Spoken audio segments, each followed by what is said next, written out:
Le quitó mi gorra de oración de un jalón y la sostuvo en alto para la multitud como un trofeo.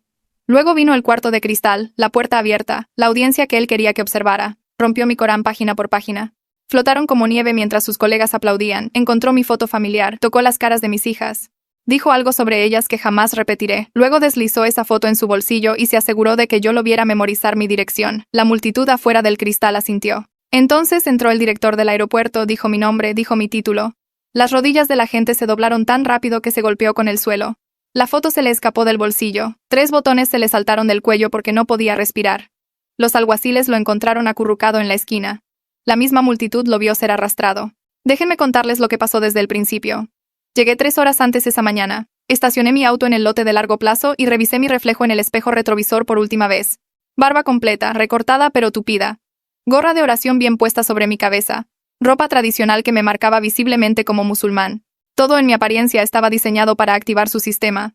Para probar si este aeropuerto estaba haciendo exactamente lo que decían 300 quejas. La cámara corporal en el botón de mi chaqueta ya estaba grabando. Equipo estándar para auditorías de cumplimiento del inspector general. Nadie sabía que yo venía. Ese era el punto. El director se inclina hacia adelante en su silla, con el rostro tenso. Puedo verlo procesar lo que le estoy diciendo, entendiendo que esto no fue una revisión al azar que salió mal. Esto fue una investigación federal, y su instalación acababa de fracasar estrepitosamente. Continúo explicando cómo primero observé el punto de control de seguridad a distancia, documentando patrones. Apartaron a 3 hombres con barba en 20 minutos. A cada uno le dieron el tratamiento completo mientras familias y gente de negocios pasaban con apenas un vistazo. El contraste era imposible de ignorar. Viajeros blancos pasaron fácilmente con sus computadoras portátiles y botellas de agua. Hombres morenos con barba fueron rodeados por agentes. Mi cámara captó todo. Las marcas de tiempo probarían la naturaleza sistemática de lo que estaba sucediendo aquí. Las manos del director se aferraron a los reposabrazos de su silla. Le hablo de acercarme yo mismo al punto de control. Ver a la gente divisarme desde 10 metros de distancia. Su postura cambió al instante. Empezó a pedir refuerzos antes de que yo siquiera me uniera a la fila. Su voz se extendió por la terminal, lo suficientemente fuerte como para que otros viajeros voltearan a mirar. Me estaba tratando como una amenaza confirmada, no como un pasajero que requiere seguridad rutinaria. El protocolo estándar dice que los agentes deben permanecer neutrales hasta que la revisión revele preocupaciones reales. Este agente decidió que yo era peligroso en el momento en que vio mi gorra de oración. La cara del director se oscurece mientras describo lo que sucedió después. El agente no solo me quitó la gorra de oración durante la revisión, me la quitó de un jalón de la cabeza y la sostuvo en alto para la multitud como si hubiera capturado equipo enemigo. Hizo un espectáculo de ello. Vi a un hombre de negocios en la fila hacerle un pulgar arriba. Otros agentes dejaron de manejar sus propios carriles y se reunieron para mirar. Esto ya no era una revisión de seguridad. Esto era una puesta en escena. Humillación pública diseñada para enviar un mensaje a todos los que observaban sobre lo que les pasa a las personas que se ven como yo. El espectáculo deliberado. La forma en que actuó para su audiencia. La mandíbula del director se aprieta. Detallo el frotamiento de manos después. 3 frotaciones separadas. Cada una más fuerte que la anterior. El agente presionó hasta que mis palmas ardieron en rojo. Anunció a todos a tiro de oído que estaba revisando si había residuos de bomba. Se aseguró de que cada palabra llegara a la multitud. El protocolo estándar es una frotación a menos que la primera muestre resultados positivos. La mía no lo hizo. La máquina se mantuvo en verde después de la primera prueba. Me frotó 2 veces más de todos modos. Cada vez más fuerte sobre lo que estaba revisando. Cada vez asegurándose de que la multitud entendiera que me sospechaba de terrorismo. Las manos del director se han puesto blancas en los reposabrazos. Luego vino el cuarto de cristal. Le digo, el agente eligió esa sala de revisión específicamente porque las paredes son transparentes y dejó la puerta abierta de par en par. Me posicionó mirando hacia afuera para que todos en la terminal pudieran mirar. La multitud se acercó más. Quería una audiencia para lo que venía después. Esto ya no se trataba de seguridad. Esto se trataba de hacer un ejemplo de mí de la manera más pública posible. Demostrar a todos los que miraban lo que sucede cuando eres musulmán en su punto de control. El director comienza a hablar, pero yo sigo porque necesita escucharlo todo. Describo la burla de mi moretón de oración. La marca en mi frente por la postración regular durante la oración. El agente me hizo girar en círculos mientras sus colegas silbaban y gritaban comentarios. Luego me estampó de cara contra la pared, lo suficientemente fuerte como para que probara la sangre. El impacto me hizo vibrar los dientes. La multitud afuera vio qué sucedía. Nadie intervino. Nadie cuestionó si este nivel de fuerza era necesario para una revisión de cumplimiento. Las manos del director están temblando ahora.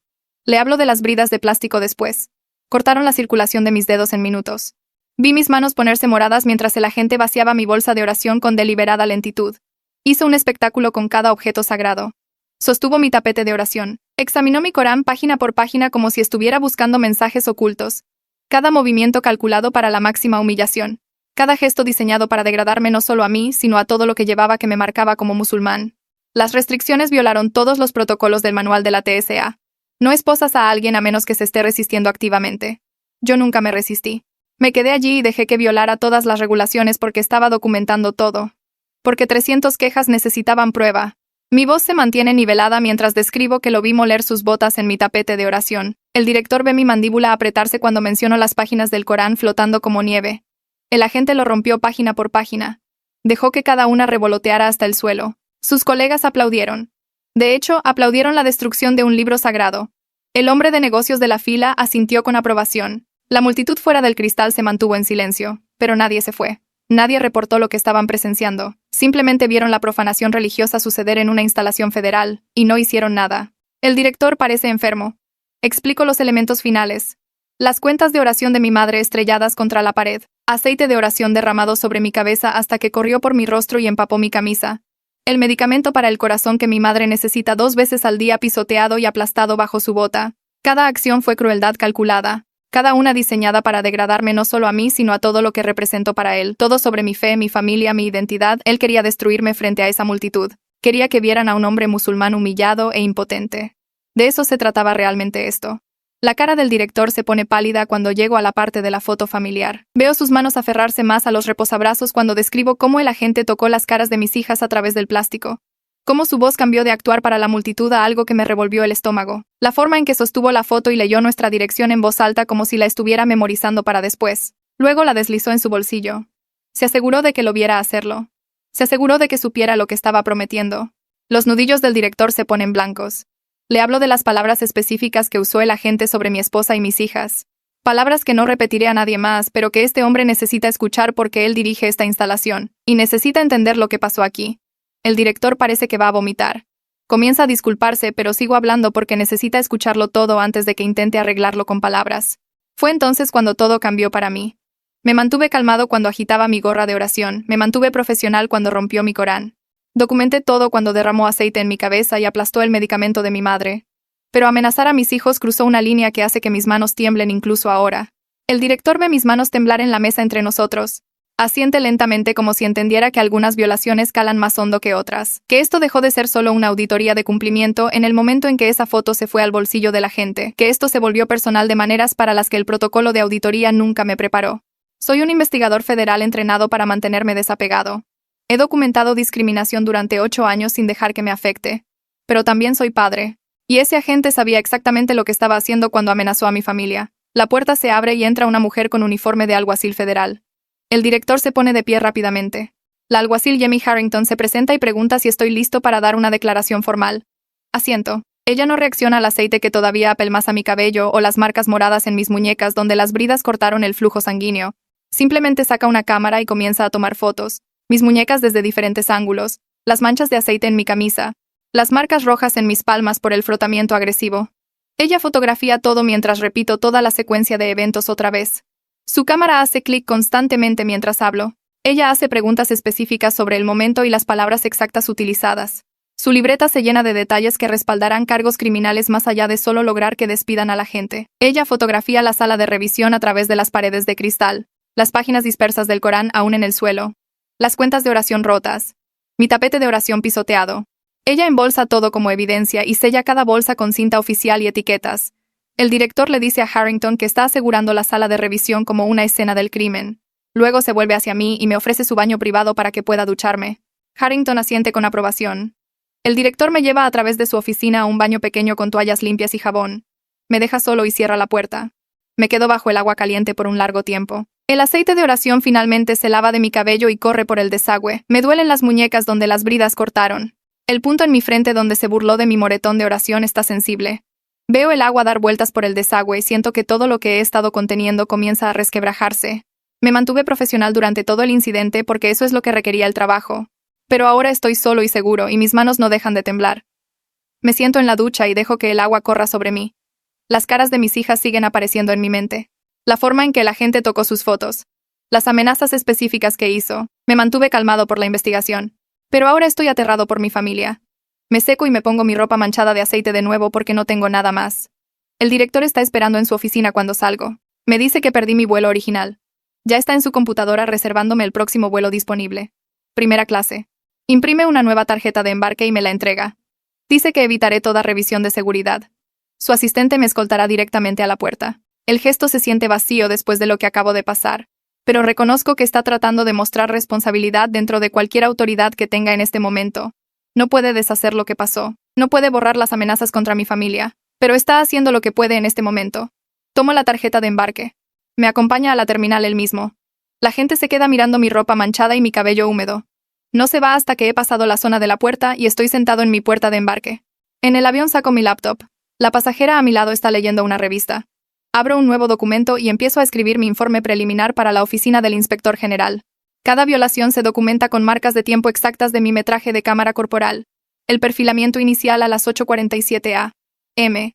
El frotamiento excesivo de manos a las 9:03 a.m. Las restricciones con bridas a las 9:15 a.m. La profanación religiosa de 9:18 a.m. a 9:31 a.m., el incidente de la foto familiar a las 9:35 a.m., la intervención del director a las 9:42 a.m. Escribo durante 2 horas seguidas. La pasajera sigue mirando mis muñecas donde las marcas de las bridas todavía son visibles y moradas. No hace preguntas. Estoy agradecido por eso porque no estoy listo para explicarle nada de esto a un extraño. La azafata me ofrece bebidas 2 veces. Solo quiero agua. Tengo la garganta seca de hablar sobre el incidente varias veces. El informe llega a 15 páginas antes de que termine con la versión preliminar. Agregaré más detalles después. Ahora mismo solo necesito que los hechos estén documentados mientras todo está fresco. Llego a casa después de la medianoche. Alia está despierta en el sofá. Se levanta cuando entro. Su rostro se arruga cuando me ve. El moretón está en mi cara. La forma en que me muevo con cuidado porque me duelen las costillas. Las marcas moradas en mis muñecas. Me abraza suavemente como si temiera que me fuera a romper. Le cuento todo. El perfilamiento. La sala de revisión. La destrucción del Corán. El aceite de oración. Las restricciones. Todo excepto las amenazas específicas sobre nuestras hijas. No puedo contarle esa parte todavía. No hasta que sepa qué tipo de protección proporcionará la oficina del inspector general. No hasta que sepa si necesitamos preocuparnos de que el agente se sepa nuestra dirección. Ella llora mientras hablo. Sigue tocando mi rostro suavemente y mirando mis muñecas. Me pregunta si estoy bien. Le digo que lo estaré. No sé si eso es cierto, pero es lo que necesita escuchar ahora mismo. A la mañana siguiente, mis hijas notan las marcas en mis muñecas durante el desayuno. Safía pregunta qué le pasó a mis brazos. Les digo que tuve una asignación de trabajo difícil. Mantengo mi voz ligera, como si nada importante hubiera pasado. Pero Safía estudia mi rostro con demasiada comprensión para una niña de 12 años. Ella ha experimentado la islamofobia en la escuela. Niños haciendo comentarios sobre su hijab. Maestros asumiendo que no habla bien español a pesar de que nació aquí. Sabe cómo es la discriminación. No hace más preguntas, pero veo en sus ojos que sabe que esto fue más que una simple asignación difícil. Su hermana menor vuelve a comer cereal. Pero Safía me observa cuidadosamente durante el resto del desayuno. Suena mi teléfono. Es la inspectora Antoinette Maynard de la oficina de la AIG. Salgo al pasillo. Su voz es tensa con ira cuando habla. Ha estado revisando mi metraje de cámara corporal desde que lo subí anoche. Me dice que este es el caso más serio de discriminación religiosa que ha documentado en 15 años con el inspector general. El metraje es claro. Las violaciones son extremas. Está acelerando la investigación con recursos federales completos. Equipo legal. Análisis de evidencia. Entrevistas a testigos. Todo. Me pregunta cómo estoy. Le digo que estoy manejando la situación. Dice que la oficina proporcionará cualquier apoyo que necesite. Asesoramiento. Asistencia legal. Servicios de protección si es necesario. Pregunto por la protección. Dice que discutiremos eso cuando yo vaya mañana. Maynard me dice que el agente fue despedido a las pocas horas del incidente. El director del aeropuerto lo despidió de inmediato. Pero la terminación es solo el comienzo de lo que enfrentará. Los fiscales federales están revisando mi metraje ahora mismo. Están evaluando cargos. Violaciones de derechos civiles bajo color de ley. Agresión a un oficial federal. Robo de evidencia federal. Amenaza a un oficial federal y a su familia. Cada cargo conlleva una grave pena de prisión. Dice que la evidencia es abrumadora. La cámara corporal capturó todo. El audio es claro. Las marcas de tiempo prueban la secuencia. Múltiples testigos vieron el acoso público. Los objetos religiosos destruidos están en bolsas de evidencia. Mis lesiones están documentadas. Este no es un caso que requiera construir evidencia. Este es un caso donde la evidencia se construye sola. Suena satisfecha, casi feroz.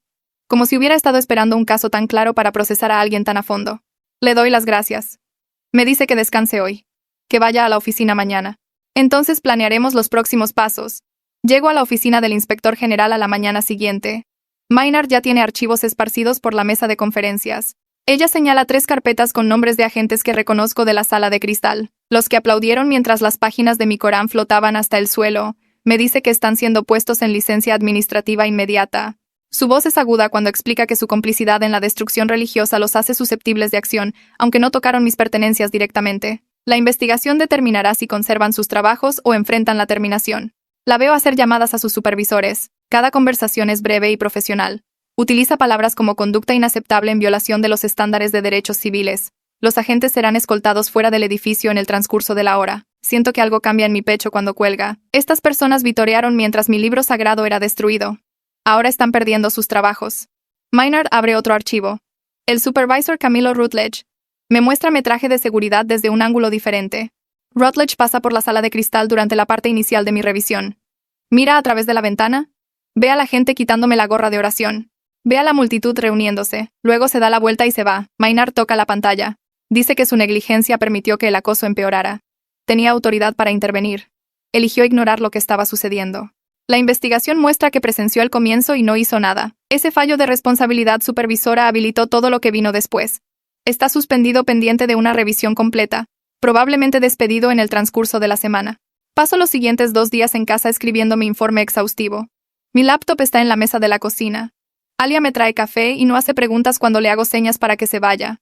Documento todo, comenzando desde que llegué al aeropuerto. Los 3 hombres con barba apartados antes de que llegara a seguridad, cada uno sometido a revisión extra mientras los viajeros blancos pasaban rápidamente. Describo sus rostros, su resignación, la forma en que aceptaron el trato como si lo esperaran. Incluyo marcas de tiempo de mi cámara corporal para cada incidente de perfilamiento. La evidencia del patrón llena 12 páginas antes de que siquiera llegue a mi propia revisión. Esto no fue un mal agente teniendo un día terrible. Esto fue discriminación sistemática con raíces institucionales. Múltiples agentes participando, supervisores ignorando quejas. Una cultura que trataba a los viajeros musulmanes como amenazas por defecto. Mi informe conecta los puntos entre incidentes individuales y fallos de política más amplios. Se lo envío a Maynard tarde la segunda noche. Me llama 20 minutos después. Suena energizada, casi emocionada. Me dice que la evidencia del patrón transforma esto de mala conducta aislada a violaciones sistemáticas de derechos civiles.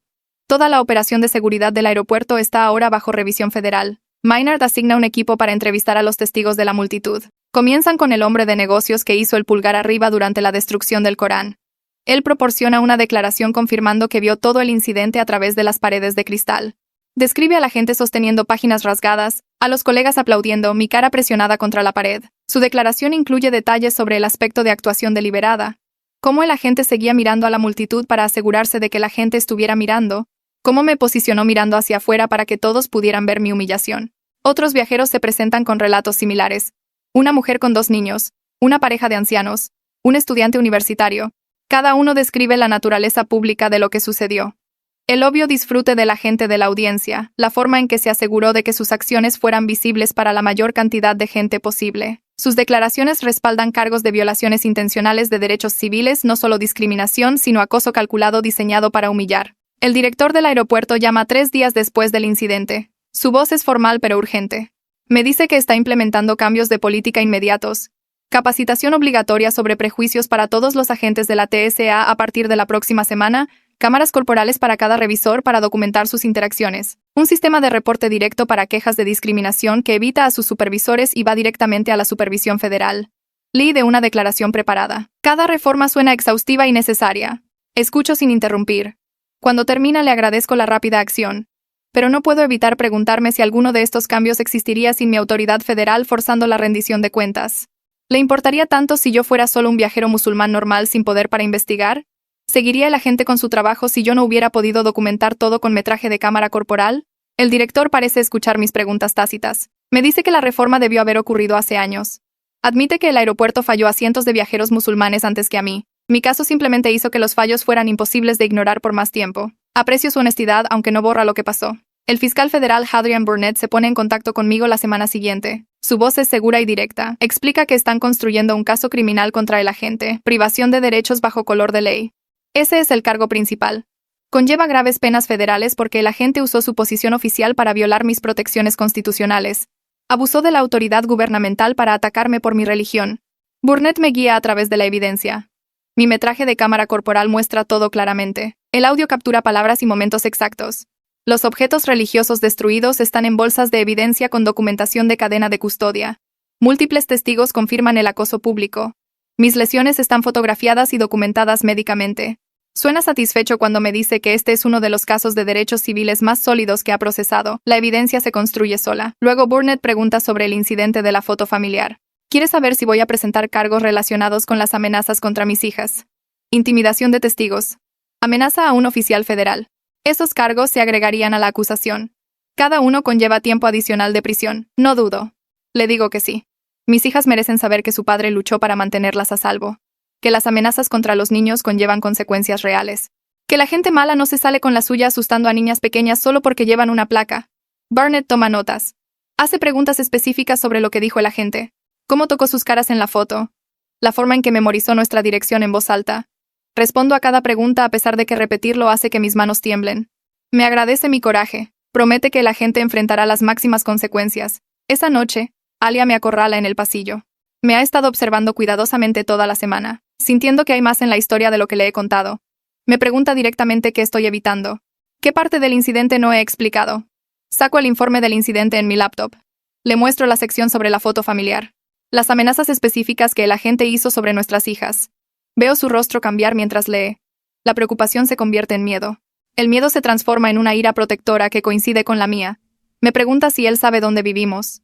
Le digo que memorizó nuestra dirección. Se aseguró de que lo escuchara repetirla. Es entonces cuando deja de leer y me mira. Sus ojos son feroces. Pregunta qué vamos a hacer al respecto. Nos sentamos en la mesa de la cocina y tomamos la decisión juntos. Monitoreo de protección federal para nuestra dirección de casa. Llamo a Maynard y le explico la situación. Ella aprueba la solicitud inmediatamente. Las amenazas documentadas justifican medidas de protección. 2 agentes llegan a la mañana siguiente con maletines de equipo. Instalan cámaras de seguridad en cada entrada. Sensores de movimiento en las ventanas. Conexión directa de alarma a los equipos de respuesta federal. Proporcionan protocolos de contacto de emergencia. Números para llamar si vemos algo sospechoso. Instrucciones para las niñas sobre el peligro de extraños. Nuestro lugar seguro se convierte en un lugar que requiere vigilancia. Los agentes trabajan eficientemente. Explican cada sistema mientras lo instalan. Alia los sigue haciendo preguntas. Observo desde la ventana de la sala. Nuestros vecinos probablemente se pregunten por qué agentes federales están asegurando nuestra casa. Safía llega a casa de la escuela mientras la instalación está terminando. Tira su mochila y se queda mirando las cámaras. Su voz es pequeña y asustada cuando pregunta por qué los hombres están poniendo cámaras alrededor de nuestra casa. Me arrodillo a su nivel.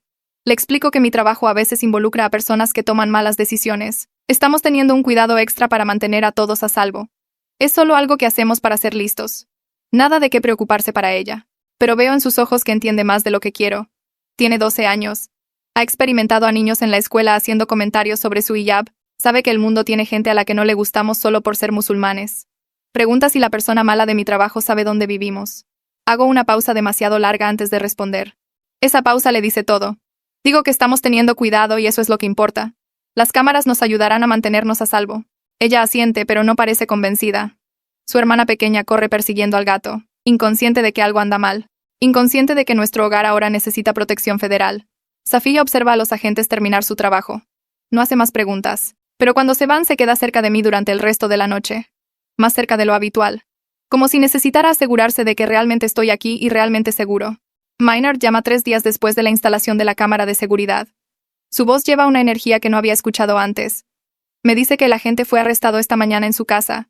Los alguaciles federales se presentaron a las 6 de la mañana con cámaras de noticias filmando todo. 4 cargos federales. Violaciones de derechos civiles bajo color de ley.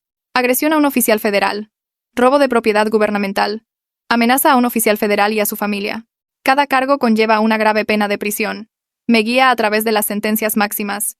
5 años por las violaciones de derechos civiles. 3 años por la agresión. 2 años por el robo. 5 años más por las amenazas contra mi familia. Los números suman potenciales décadas tras las rejas. Pregunto si la cobertura mediática fue deliberada. Confirma que avisaron a las estaciones de noticias locales porque la rendición de cuentas pública importa cuando alguien comete humillación pública. Los mismos vecinos que podrían haberlo visto llegar a casa del trabajo todos los días pudieron ver a los alguaciles federales sacarlo esposado. Su abogado se pone en contacto con Burnett a las pocas horas del arresto. Maynard me dice esto durante la misma llamada. El abogado defensor ya está presionando para un acuerdo de culpabilidad, tratando de evitar el juicio y que se acumulen las sentencias máximas. La respuesta de Burnett es firme. No hay acuerdos hasta que la investigación termine por completo. Se podrían agregar más cargos a medida que surja evidencia. El abogado argumenta que su cliente tiene familia y un registro limpio antes de este incidente. Burnett le recuerda que su cliente amenazó a mi familia y destruyó objetos religiosos mientras llevaba una placa federal. Los registros limpios no borran lo que pasó en esa sala de cristal. Regreso a la oficina 4 días después. Mis colegas me miran diferente ahora. Sus rostros muestran una cuidadosa simpatía mezclada con algo más. Quizás respeto. Quizás incomodidad. Saben lo que pasó porque el caso está en todas las noticias. Un agente federal musulmán acosado en un aeropuerto que estaba auditando. La historia se cuenta sola. La gente se detiene en mi escritorio ofreciendo apoyo, diciéndome que soy valiente por haberme presentado, agradeciéndome mi servicio. Cada conversación me hace sentir más frágil que la anterior. Maynard me lleva a su oficina antes del almuerzo. Me asigna trabajo de escritorio revisando quejas de discriminación de otros lugares. Nada que requiera operaciones de campo o trabajo encubierto. Entiende que necesito distancia de los aeropuertos ahora mismo. Necesito tiempo para procesar lo que pasó antes de poder pasar por otro punto de control de seguridad. Las quejas se acumulan en mi escritorio. Viajeros musulmanes describiendo revisiones excesivas. Familias hispanas separadas durante las búsquedas. Pasajeros negros apartados mientras viajeros blancos pasaban libremente. Cada informe sigue patrones familiares. Cada uno representa a alguien que se sintió violado e impotente. Los leo con una nueva comprensión. Antes del incidente, abordaba estas quejas como un investigador que documentaba violaciones. Ahora los leo como alguien que lo vivió, que sabe exactamente cómo se siente ser señalado y humillado mientras las multitudes observan. 3 viajeros musulmanes más contactan a la oficina dentro de una semana después del arresto del agente. La cobertura de noticias de los cargos criminales los anima a presentarse. Cada uno describe experiencias en el mismo aeropuerto. Una mujer con hijab llevada a revisión secundaria cada vez que vuela.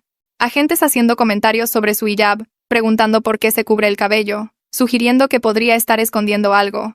Un hombre con barba detenido durante 2 horas mientras registraban su equipaje artículo por artículo.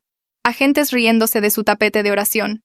Haciendo bromas sobre terroristas. Actuando como si sus objetos religiosos fueran sospechosos en lugar de sagrados. Un estudiante universitario interrogado sobre su asistencia a la mezquita. Se le pidió que explicara su fe, tratado como si practicar el Islam lo hiciera peligroso. Sus testimonios abarcan 18 meses. El patrón se vuelve imposible de ignorar. Esto no fue un mal agente teniendo un mal día. Esto fue acoso sistemático sucediendo repetidamente a lo largo del tiempo. Maynard revisa sus declaraciones con el equipo de investigación completo. Me llama a la sala de conferencias donde la evidencia cubre cada pared. Fotos de objetos religiosos destruidos. Transcripciones de entrevistas a testigos. Registros de revisión que muestran a viajeros musulmanes señalados al triple de la tasa normal. Los datos cuentan una historia clara. La cultura de seguridad del aeropuerto toleraba y quizás alentaba la discriminación religiosa. Mi incidente fue solo el ejemplo más extremo que finalmente fue capturado en cámara. La investigación se expande en días. Lo que comenzó como cargos por mala conducta individual contra un agente se convierte en una auditoría completa de las operaciones de seguridad del aeropuerto. Maynard reúne un equipo de 6 investigadores. Solicitan registros de revisión que se remontan a 2 años. Horarios de entrevistas para cada agente de la TSA que trabajó durante el periodo relevante. Materiales de capacitación y documentos de política. Informes de evaluación de supervisores. Todo lo que pueda revelar si el liderazgo sabía sobre la discriminación y eligió ignorarla. Observo cómo el alcance crece desde mi escritorio donde estoy revisando quejas. El caso se transforma de responsabilizar a una persona a examinar todo un sistema. Si los supervisores toleraron prácticas discriminatorias. Si los programas de capacitación abordaron la prevención de prejuicios. Si los procedimientos de quejas existían y funcionaban correctamente. Cada pregunta lleva a más preguntas. Cada respuesta revela problemas más profundos. Chandler llama a mi línea de oficina 2 semanas después del arresto del agente. Su voz suena profesional pero tensa. Se presenta como la directora de seguridad del aeropuerto. Explica que fue contratada hace 6 meses específicamente para reformar las operaciones de seguridad. El aeropuerto tenía problemas antes de que ella llegara. Quejas sobre los procedimientos de revisión. Preocupaciones sobre la capacitación del personal. Pensó que estaba progresando. Implementando nuevas políticas. Actualizando programas de capacitación. Luego mi incidente sucedió y forzó que todo saliera a la luz. Admite que no se dio cuenta de lo grave que era el problema de la discriminación. No sabía que los agentes estaban destruyendo objetos religiosos y amenazando a los viajeros. Los sistemas que implementó no estaban funcionando. Las reformas que implementó no estaban llegando a la planta de revisión donde los agentes interactúan con los pasajeros. Pregunta si estoy dispuesto a reunirme. Hablar sobre lo que pasó. Ayudarla a entender qué salió mal para que pueda arreglarlo correctamente esta vez. Le digo que lo pensaré. Necesito hablar con Maynard primero. Asegurarme de que reunirme con ella no interfiera con la investigación. Ella entiende. Me da su número directo. Dice que llame cuando esté listo. Maynard aprueba la reunión después de revisar los antecedentes de Chandler. Confirma que Chandler fue traída para reformar las operaciones. Tiene un registro limpio. Parece genuinamente comprometida a solucionar problemas en lugar de encubrirlos. Programamos la reunión en un edificio federal en el centro. No en el aeropuerto. No estoy listo para volver allí todavía. No estoy listo para pasar por esos puntos de control de seguridad o pasar por esa sala de cristal donde todo sucedió. El edificio federal se siente neutral, seguro. Chandler llega exactamente a tiempo llevando una carpeta de cuero gruesa con documentos. Me da la mano. Me agradece por aceptar reunirme. Su rostro muestra genuina preocupación mezclada con agotamiento. Nos sentamos uno frente al otro en una pequeña sala de conferencias. Ella abre la carpeta y esparce papeles. Un plan de reforma exhaustivo que cubre cada aspecto de las operaciones de seguridad. El primer punto es despedir a Rutledge, el supervisor que se fue caminando cuando comenzó mi revisión, que ignoró quejas antes de la mía, que creó una cultura donde los agentes se sentían libres de acosar a los viajeros sin consecuencias. Su despido envía un mensaje de que la negligencia supervisora conlleva consecuencias reales. El segundo punto reestructura los protocolos de revisión. Nuevos procedimientos para la revisión secundaria. Requisitos para la aprobación del supervisor antes de detenciones prolongadas. Documentación obligatoria de cada búsqueda.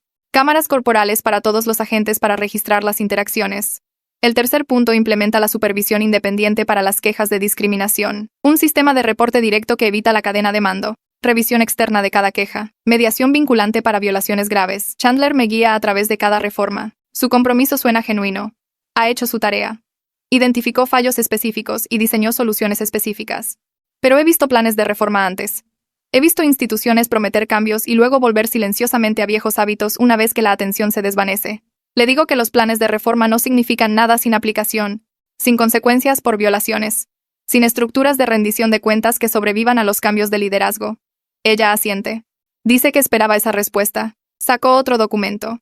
Un acuerdo formal para auditorías trimestrales por parte de la Oficina del Inspector General. Mediación vinculante para las quejas de discriminación con mediadores independientes. Sanciones económicas por violaciones de política. Todo por escrito. Todo ejecutable. No solo promesas, sino mecanismos reales para asegurar el cumplimiento. Leo el acuerdo cuidadosamente. El lenguaje es específico. Las consecuencias son claras. Esto no son solo buenas intenciones. Esto es rendición de cuentas con dientes.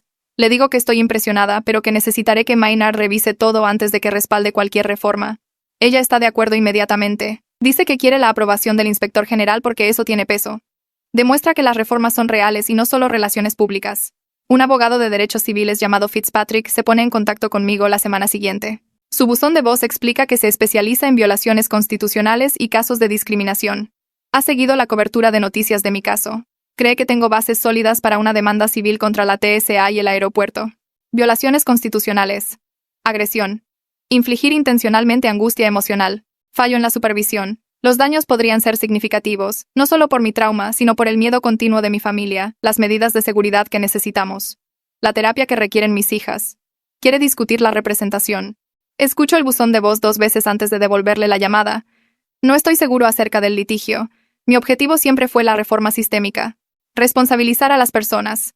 Asegurarme de que esto no le pase a otros viajeros musulmanes. Una demanda se siente como si se tratara de dinero. De compensación personal en lugar de cambio institucional. Pero Fitzpatrick argumenta algo diferente cuando le devuelvo la llamada. Explica que las consecuencias financieras impulsan el cambio institucional más efectivamente que las recomendaciones de política. Los aeropuertos y las agencias federales responden al dinero. A que las primas de seguros aumenten. A los impactos presupuestarios de los acuerdos. Una demanda exitosa crea un incentivo financiero para la reforma que los cambios de política por sí solos no pueden igualar. No se equivoca. He visto a instituciones ignorar recomendaciones y luego apresurarse a cambiar después de perder demandas. El dinero habla más fuerte que los informes. Alia me pregunta sobre la llamada del abogado esa noche. Le expliqué el argumento de Fitzpatrick sobre las consecuencias financieras que impulsan el cambio. Escucha en silencio mientras resuelvo mi vacilación sobre el litigio. Cuando termino me hace una pregunta simple. ¿Qué aprenden nuestras hijas si no persigo todas las opciones disponibles para la justicia? Si me detengo en los cargos criminales y las reformas de política, pero no uso los tribunales civiles, señala que modelar la defensa significa mostrarles todas las formas de contraatacar. Justicia criminal. Reforma administrativa. Litigio civil.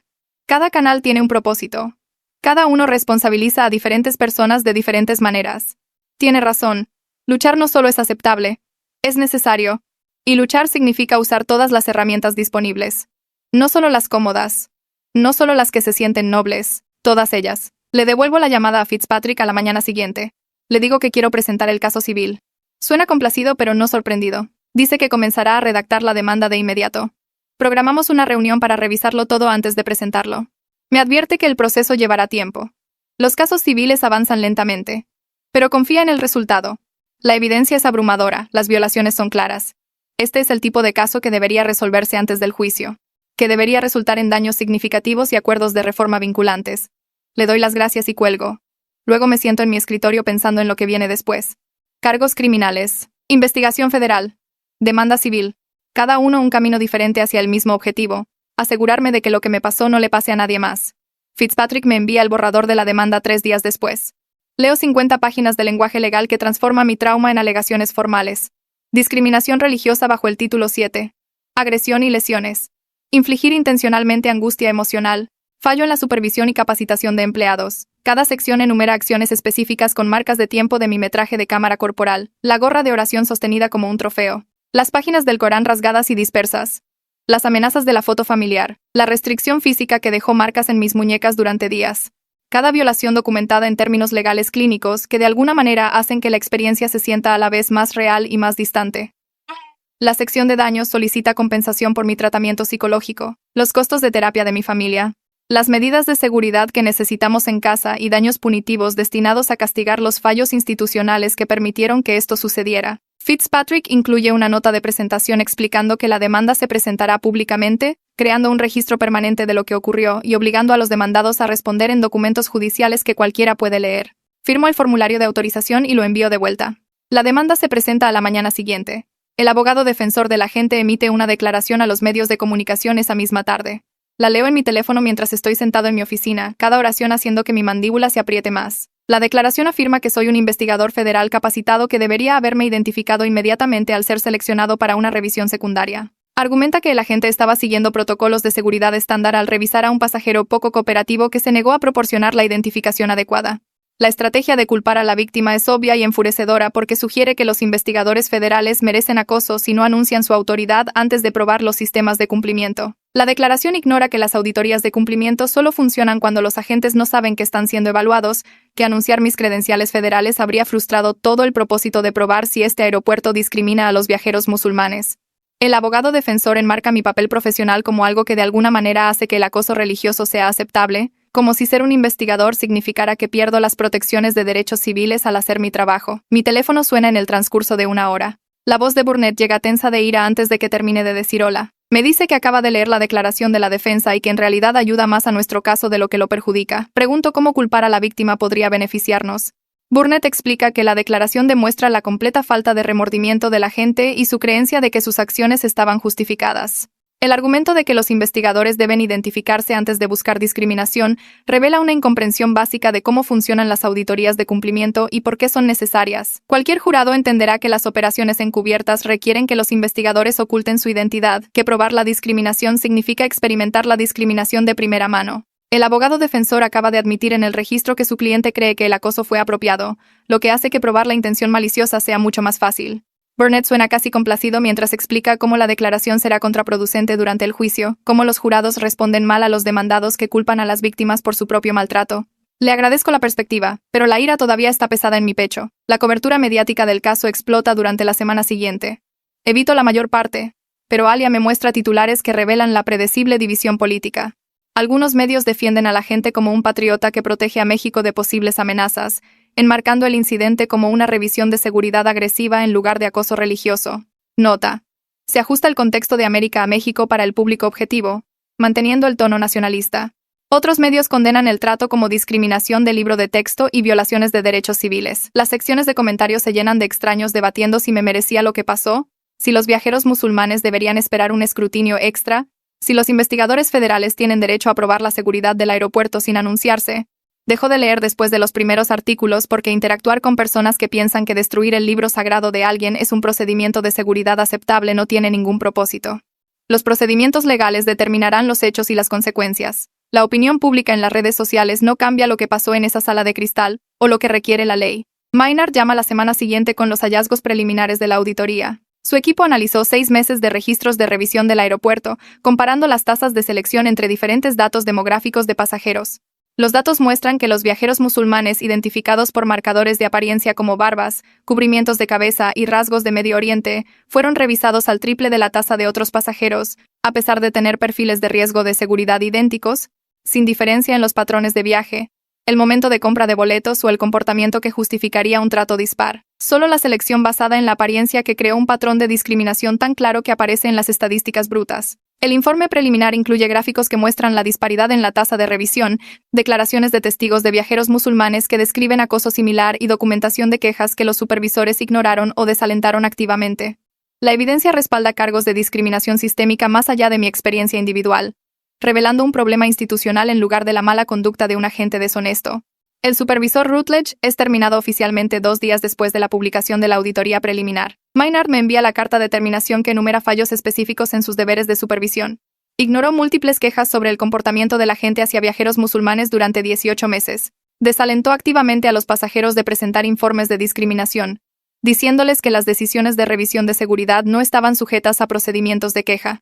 Presenció el comienzo de mi acoso y se fue caminando en lugar de intervenir o pedir supervisión. La carta de terminación establece que su negligencia creó un ambiente donde los agentes se sentían libres de violar los derechos civiles sin consecuencias, que su fallo en la supervisión habilitó la cultura discriminatoria documentada en la auditoría. Su despido envía un mensaje de que la negligencia supervisora conlleva consecuencias reales, aunque desearía que la rendición de cuentas no hubiera requerido mi experiencia traumática para desencadenar la acción. El sistema no debería necesitar que un investigador federal sea agredido antes de abordar patrones visibles en los registros de quejas y los datos de revisión. Los 3 colegas de la TSA que aplaudieron durante la destrucción del Corán reciben amonestaciones oficiales y capacitación obligatoria sobre prejuicios, pero conservan sus trabajos pendiente de la finalización de los programas correctivos. Maynard me envía por correo electrónico las cartas disciplinarias explicando que participaron en la profanación religiosa mientras estaban de servicio, que su aplauso alentó y validó la mala conducta del agente principal. Las consecuencias relativamente ligeras me frustran porque la participación activa en la destrucción del libro sagrado de alguien merece más que sesiones de capacitación. Pero Maynard llama para explicar que las protecciones laborales federales limitan las opciones disciplinarias sin cargos criminales. Los colegas no me tocaron personalmente a mí ni a mis pertenencias, lo que dificulta probar la agresión. Su participación fue verbal y simbólica en lugar de física, creando complicaciones legales para la terminación. La capacitación sobre prejuicios incluye módulos sobre adaptación religiosa, reconocimiento de discriminación y protocolos de intervención de espectadores. Maynard promete monitorear su finalización y rendimiento en el futuro. Pero sé que la capacitación solo funciona si la gente realmente quiere cambiar. La agente Shepard, una de las colegas que aplaudió, solicita una reunión a través de Maynard para disculparse directamente. La solicitud llega en un correo electrónico formal preguntando si estaría dispuesto a reunirme en un edificio federal con Maynard presente como testigo. Soy escéptico sobre sus motivos, preguntándome si la disculpa es remordimiento genuino o posicionamiento estratégico para minimizar sus propias consecuencias. Pero acepto reunirme porque tengo curiosidad por saber si su arrepentimiento es real o actuado, si realmente entiende en lo que participó, o simplemente quiere marcar una casilla que podría ayudarla a conservar su trabajo. Programamos la reunión para el martes siguiente en una sala de conferencias en el edificio federal del centro. Maynard confirma que asistirá para documentar la conversación y asegurar que la reunión se mantenga apropiada. Shepard llega exactamente a tiempo luciendo nerviosa e incómoda. Es más joven de lo que esperaba, tal vez de 20 y tantos, con su uniforme de la TSA planchado y su cabello recogido con fuerza. Se sienta frente a mí con Maynard posicionada en el extremo de la mesa tomando notas. Su disculpa sale entrecortada y llorosa. Las palabras se le traban en la garganta mientras explica que se dejó llevar por el momento, y no pensó en el significado religioso de lo que estaba presenciando. Describe ver a los otros agentes reaccionar y simplemente seguir la corriente, aplaudiendo porque todos los demás estaban aplaudiendo, sin procesar que estaba celebrando la destrucción del libro sagrado de alguien. Su arrepentimiento parece genuino basado en las lágrimas y la forma en que sus manos tiemblan mientras habla, pero le digo directamente que la ignorancia no excusa la participación en la profanación, que aplaudir mientras se destruye el texto religioso de alguien revela un fallo de la decencia humana básica independientemente de la educación religiosa. Ella asiente y se limpia los ojos, diciendo que lo sabe ahora, que ha estado pensando en ello todos los días desde que me vio ser arrastrado a esa sala. Le pregunto a Shepard qué hará diferente ahora, porque las disculpas no significan nada sin un cambio de comportamiento. Ella describe ofrecerse como voluntaria para liderar el programa obligatorio de capacitación sobre prejuicios, trabajando con el Departamento de Capacitación para desarrollar mejores materiales que realmente aborden la discriminación en lugar de solo marcar casillas de cumplimiento. Habla de crear un protocolo de intervención de pares, donde los agentes se comprometen a detener la discriminación de la que son testigos, estableciendo pasos claros para reportar y documentar preocupaciones, incluso cuando los supervisores desalientan las quejas. Quiere construir un sistema donde lo que me pasó sea imposible, porque varias personas intervendrían antes de que escalara. Sus acciones concretas hacia el cambio importan más que sus lágrimas. Le digo que aprecio los compromisos específicos, pero que estaré observando para ver si sus esfuerzos de reforma perduran más allá de sus propias consecuencias. Si se mantiene comprometida cuando la atención se desvanece y el proceso disciplinario concluye, ella promete que lo hará, que esto cambió la forma en que ve su trabajo y su responsabilidad hacia los viajeros. El tiempo mostrará si lo dice en serio. 2 semanas después de la disculpa de Shepard, Hadrian llama con el calendario del juicio. La fecha de la corte de la gente está fijada para dentro de 4 meses, lo que le da al equipo de la fiscalía tiempo suficiente para organizar todo lo que han recolectado. Me traje de cámara corporal de mi botón de chaqueta que muestra cada momento en esa sala de cristal. Declaraciones de testigos de viajeros que observaron a través de la puerta abierta, evidencia de patrones de los 18 meses de quejas que el supervisor Rutledge ignoró. Adrian me guía a través de lo que están construyendo, su voz confiada de una manera que me hace creer que este caso no se prolongará para siempre. Dice que la evidencia es tan clara que el abogado de la gente probablemente presionará por un acuerdo de culpabilidad, en lugar de enfrentar a un jurado viéndome traje de él destruyendo el libro sagrado de alguien mientras sus colegas aplaudían. Eso me ahorraría tener que sentarme en un estrado de testigos describiendo los peores momentos en detalle, de explicar a extraños lo que dijo sobre mis hijas mientras tocaba sus caras en esa foto. Le digo a Hadrian que estoy listo para testificar si es necesario, pero el alivio que siento al saber que podría no tener que hacerlo es más grande de lo que quiero admitir. Fitzpatrick llama 3 días después sobre el avance de la demanda civil. Ha presentado solicitudes de descubrimiento para cada registro de seguridad del aeropuerto de los últimos 2 años, cada queja de discriminación presentada o desalentada, cada material de capacitación utilizado para enseñar a los agentes cómo revisar a los pasajeros. La compañía de seguros del aeropuerto se puso en contacto para negociar un acuerdo a la semana de recibir esas solicitudes, lo que le dice a Fitzpatrick que saben lo que mostrarán esos registros. Prefieren pagar daños que tener sus prácticas discriminatorias expuestas en un juicio público, donde los reporteros pueden escribir sobre cada detalle. El abogado de seguros mencionó números que cubrirían la terapia para mi familia, compensación por el trauma, tal vez fondos universitarios para mis hijas. Pero Fitzpatrick me advierte que las ofertas de acuerdo tempranas generalmente vienen con acuerdos de confidencialidad que entierran todo bajo silencio legal. Le digo a Fitzpatrick que no estoy interesado en tomar dinero para guardar silencio sobre lo que pasó.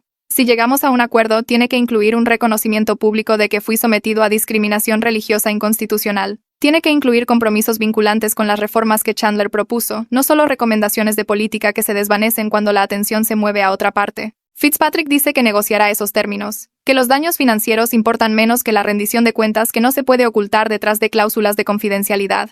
Suena como si estuviera de acuerdo conmigo, como si hubiera manejado casos donde las víctimas tomaron acuerdos y se arrepintieron de ver a las instituciones seguir lastimando a otros porque nadie podía hablar sobre lo que pasó.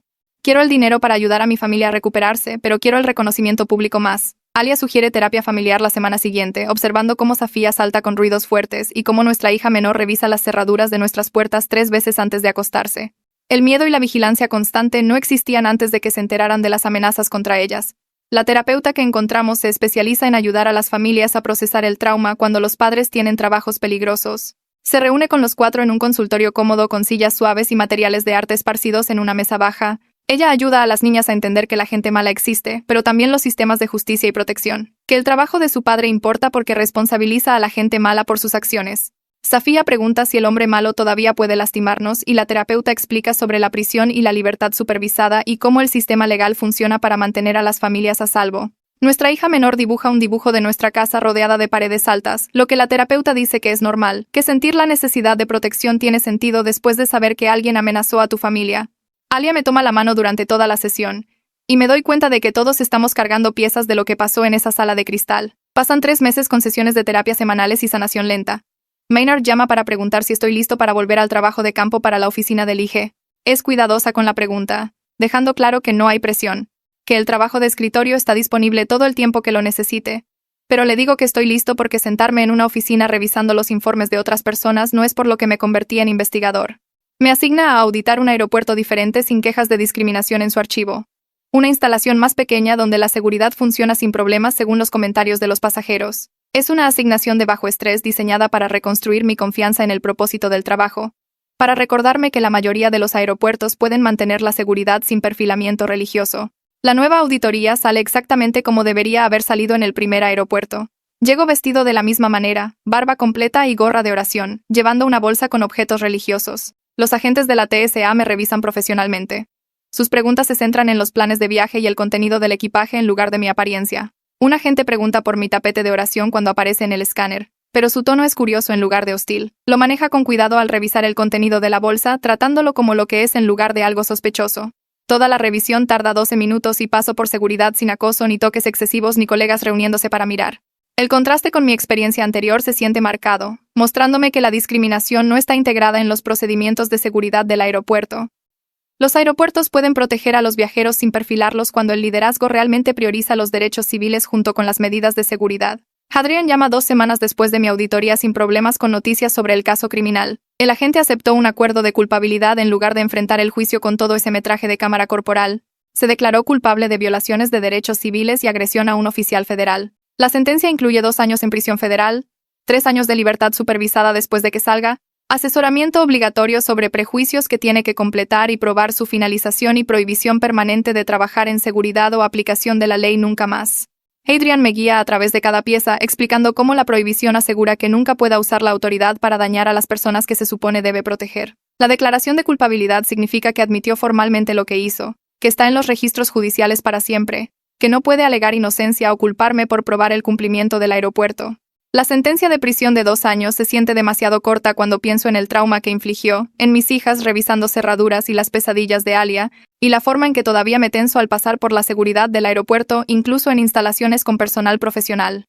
Pero también se siente significativa porque son consecuencias reales. Tiempo real encerrado. Prueba de que violar los derechos civiles de alguien mientras lleva una placa federal conlleva sanciones más allá de solo perder su trabajo. Le digo a Hadrian que acepto el acuerdo de culpabilidad debido a la admisión formal de culpa y la prohibición permanente del trabajo de seguridad. Esas piezas importan más que argumentar por una sentencia más larga que podría no suceder si un jurado decidiera de manera diferente a lo que esperamos. La demanda civil se resuelve 2 semanas después del acuerdo criminal, lo que Fitzpatrick dice que es un momento común. El aeropuerto y la TCA acuerdan pagar $450 pesos mexicanos nota, conversión directa de la cantidad en dólares a pesos mexicanos, en daños e implementar cada reforma del plan de Chandler. Pero más importante que el dinero es el reconocimiento público escrito en el acuerdo de acuerdo. Establece claramente que fui sometido a discriminación religiosa inconstitucional, que los fallos institucionales habilitaron el acoso, que la negligencia supervisora creó un ambiente donde los agentes se sentían libres de violar los derechos civiles. Los términos del acuerdo incluyen supervisión independiente de las prácticas de revisión, cámaras corporales obligatorias que no se pueden apagar durante las interacciones con los pasajeros, capacitación sobre prejuicios mejorada con pruebas regulares, y el nuevo sistema de reporte de discriminación que evita a los supervisores que podrían desalentar las quejas. Fitzpatrick dice que la naturaleza vinculante de estas reformas significa que no pueden desvanecerse silenciosamente cuando la atención de los medios se mueve a otra parte, que el aeropuerto enfrenta sanciones y las auditorías muestran que no están manteniendo los cambios. Maynard organiza una conferencia de prensa en el edificio federal del centro. El director del aeropuerto y el administrador regional de la TSA se paran en un podio con micrófonos, leyendo declaraciones preparadas que se disculpan públicamente por lo que me pasó. Anuncian las reformas con detalles específicos sobre comités de supervisión y requisitos de cámaras y horas de capacitación. Reconocen que existía discriminación sistemática en su instalación, que los viajeros musulmanes fueron perfilados al triple de la tasa de otros pasajeros a pesar de tener factores de riesgo de seguridad idénticos. Maynard me pide que me pare junto a ellos durante los anuncios. Prueba visible de que la víctima a la que se están disculpando es real y está presente. Estar allí mientras leen su reconocimiento de la mala conducta se siente como algo más grande que la vindicación personal. Cada viajero musulmán que experimentó perfilamiento en ese aeropuerto, que presentó quejas que Rutledge desestimó, que pasó por seguridad preguntándose si su apariencia desencadenaría acoso, también está siendo reconocido.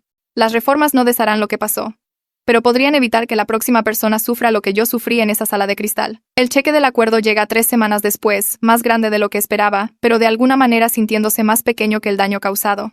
Lo deposito en el banco esa tarde, e inmediatamente abro cuentas universitarias para ambas hijas, dividiendo la mayor parte del dinero entre ellas para que sus futuros puedan beneficiarse de lo que su padre soportó.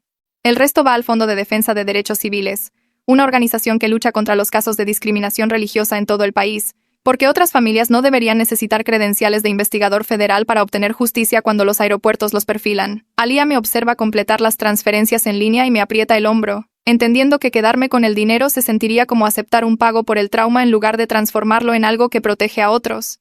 Pasan 6 meses antes de que me sienta listo para volver a ese aeropuerto.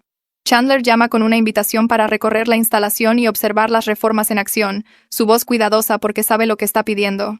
Acepto, pero le digo que Ali ya necesita venir conmigo, que volver a entrar en el edificio donde fui violado requiere a alguien que entienda por qué me tiemblan las manos cuando reservo el vuelo. Conducimos allí un martes por la mañana cuando el tráfico es ligero, y Ali ya me toma la mano en el estacionamiento mientras respiro a través de los recuerdos que vuelven. El punto de control de seguridad se ve diferente ya. Nuevos letreros sobre los derechos de los pasajeros publicados en varios idiomas. Notificaciones de cámaras por todas partes. Agentes que usan insignias actualizadas con sus nombres claramente visibles. Pasamos por la fila juntos y veo a una mujer con hijab ser revisada con la misma rápida profesionalidad que el hombre de negocios delante de ella. Sin preguntas adicionales ni miradas sospechosas, solo seguridad eficiente que trata a todos por igual. Chandler nos encuentra después de seguridad y nos guía a través de la terminal, señalando carteles de capacitación y las nuevas estaciones de reporte de discriminación donde los pasajeros pueden presentar quejas directamente a la supervisión federal sin pasar por supervisores que podrían desestimarlas. Nos guía hacia el área donde se encuentran las salas de revisión y mi pecho se aprieta a medida que nos acercamos, pero luego abre una puerta y dejo de respirar por diferentes razones. Las paredes de cristal siguen allí, pero todo dentro ha cambiado por completo. Tapetes de oración miran hacia el este en el suelo, cojines de meditación alinean una pared, textos religiosos de múltiples fes se sientan en estantes, y la iluminación suave reemplaza la dura fluorescencia que solía iluminar la humillación. Chandler explica que deliberadamente transformaron este espacio de un lugar de violación a un lugar de respeto, que cada viajero musulmán que use esta sala para orar estará reclamando lo que me fue quitado. Entro y me arrodillo en uno de los tapetes de oración, tocando la tela suave donde las páginas de mi Corán una vez se dispersaron como nieve, y me vienen lágrimas inesperadas porque este espacio que contuvo tanta crueldad ahora ofrece dignidad a los viajeros que lo necesitan. 3 agentes de la TSA esperan afuera cuando salimos, todos ellos completando la capacitación sobre prejuicios mejorada y ahora sirviendo como monitores de pares que vigilan la discriminación e intervienen cuando ven que se desarrollan problemas. Me agradecen por haberme presentado, explicando que las reformas aclararon las expectativas y les dieron herramientas para detener el acoso en lugar de solo presenciarlo. Una agente admite que estuvo parada en esa multitud afuera de la sala de clases durante mi revisión, que sabía que algo estaba mal, pero no sabía cómo intervenir sin arriesgar su propio trabajo, y ahora el sistema de monitoreo de pares protege a los agentes que reportan discriminación en lugar de castigarlos. Su gratitud se siente extraña porque nunca tuve la intención de ser valiente. Solo estaba haciendo mi trabajo y documentando violaciones, pero entiendo que me están agradeciendo por crear un lugar de trabajo donde hacer lo correcto es posible en lugar de peligroso. Esa noche, Safiya se sube a mi regazo durante la cena y pregunta si el hombre malo que nos asustó todavía está en la cárcel. Le digo que sí, que está cumpliendo su sentencia y aprendiendo que lastimar a las personas tiene consecuencias reales que perduran. Se queda callada por un momento, procesando. Luego me mira con ojos serios y dice que está orgullosa de mí por ser valiente incluso cuando tenía miedo. Mi garganta se aprieta porque me doy cuenta de que mis hijas ven a su padre enfrentar algo terrible y contraatacar a través de canales legales en lugar de quedarse en silencio y aprendieron que enfrentarse al maltrato importa incluso cuando es difícil y aterrador. Alia me mira a los ojos al otro lado de la mesa y la veo pensando lo mismo, que nuestras niñas están creciendo entendiendo que la justicia no es automática, sino algo que tienes que perseguir y demandar. 3 semanas después, Maynard me llama a su oficina en el edificio federal del centro. El inspector general mismo está allí, junto con varios investigadores senior que reconozco de casos importantes. Me presentan una mención de honor por servicio bajo circunstancias extremas, reconociendo que mantuve la documentación profesional y la compostura mientras soportaba un acoso severo que habría roto a la mayoría de las personas. Maynard lee la citación en voz alta y su voz se quiebra cuando describe el metraje de la cámara corporal que me muestra continuando documentando violaciones, incluso mientras el agente destruía mis objetos religiosos y amenazaba a mi familia. La ceremonia se siente abrumadora porque estos colegas entienden exactamente lo que cuestan las auditorías de cumplimiento. Cómo llevar un objetivo en tu apariencia para probar la discriminación institucional requiere soportar las mismas violaciones que estás investigando. La mención va en un marco en casa donde mis hijas pueden verla. Prueba física de que el trabajo de su padre protegiendo los derechos civiles es lo suficientemente importante para el reconocimiento oficial. Pasa un año con terapia y sanación y reconstruyendo lentamente el sentido de seguridad que fue destrozado. La oficina del IG me pide que dirija la capacitación sobre prejuicios para nuevos investigadores, enseñándoles cómo documentar la discriminación mientras manejan sus propias respuestas emocionales al acoso. Me paro frente a un aula de agentes que parecen increíblemente jóvenes y comparto mi experiencia no para detenerme en ser una víctima, sino para prepararlos para la realidad de que luchar contra la injusticia a veces requiere soportarla primero. Les muestro el metraje de la cámara corporal con desapego clínico explicando técnicas de documentación y preservación de evidencia mientras mis manos tiemblan ligeramente sosteniendo el control remoto. Hacen preguntas difíciles sobre mantener la objetividad durante los ataques personales, y soy honesto en que la objetividad es un objetivo no siempre alcanzable, que a veces documentas entre lágrimas y procesas el trauma después, pero también les digo que su trabajo crea cambios que perduran más que el dolor individual, que cientos de viajeros se benefician de reformas compradas con el sufrimiento de una persona y ese conocimiento hace que el costo sea llevadero. Mi familia viaja sin miedo ahora. Las cámaras de seguridad retiradas de nuestra casa porque la amenaza ha pasado y el hombre que la hizo está en prisión federal. Volamos a visitar a los padres de Alía y pasamos por la seguridad del aeropuerto sin problemas. Mis hijas ven a los agentes tratar a su padre con cortesía profesional en lugar de sospecha. Ven las reformas que la experiencia de su padre creó, los espacios de oración y los sistemas de reporte claros y los agentes que intervienen cuando presencian problemas. El trauma me cambió de maneras que todavía estoy descubriendo, pesadillas que me despiertan sudando e hipervigilancia que hace que los espacios concurridos sean difíciles, pero también cambió la cultura de todo un aeropuerto y esa transformación hace que el sufrimiento se sienta que valió la pena. Sé que cientos de viajeros musulmanes serán tratados con dignidad porque me negué a quedarme en silencio cuando fui violado, y ese conocimiento me ayuda a respirar durante los momentos difíciles cuando los recuerdos abruman la seguridad presente.